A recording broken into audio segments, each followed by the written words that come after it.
Banjir yang terus meluas terjadi di kota Banjarmasin membuat sejumlah warga mulai mengungsi pada Sabtu pagi. Salah satu yang menjadi tujuan mereka adalah Terminal Induk Kilometer 6 Banjarmasin. Puluhan ruang toko di terminal penumpang yang belum seluruhnya difungsikan kini dimanfaatkan warga untuk kamar sementara mereka dari terjangan banjir. Udah bisa ditempati lagi Bu ya? Ditempati lagi. Berapa keluarga di sini? Bertiga aja kami. Tiga. Gimana kondisi tempat pengungsian ini? Nyaman atau? Ya nyaman mau sedikit. Mudah-mudahan aja lakas surut kayak itu nah.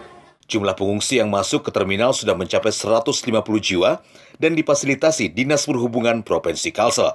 Itu terminal ini kita gunakan untuk penampungan bapak-bapak, ibu-ibu, serta keluarga yang terkena dampak banjir ini.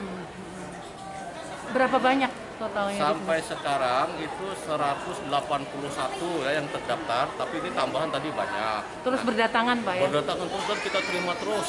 Nah terus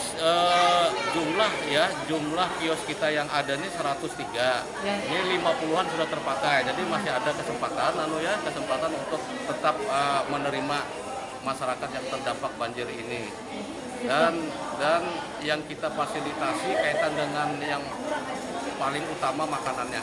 Alhamdulillah banyak pihak yang sudah memberikan sumbangan kepada kita dan kita salurkan kepada keluarga kita yang terkena dampak ini. Hingga sore hari, jumlah pengungsi terus berdatangan, terutama warga Banjarmasin Timur yang rumahnya berdampingan dengan terminal. Bahkan jumlahnya kini sudah melebihi 400 orang. Dari Banjarmasin, Satyanaka, Kalsel, 1net.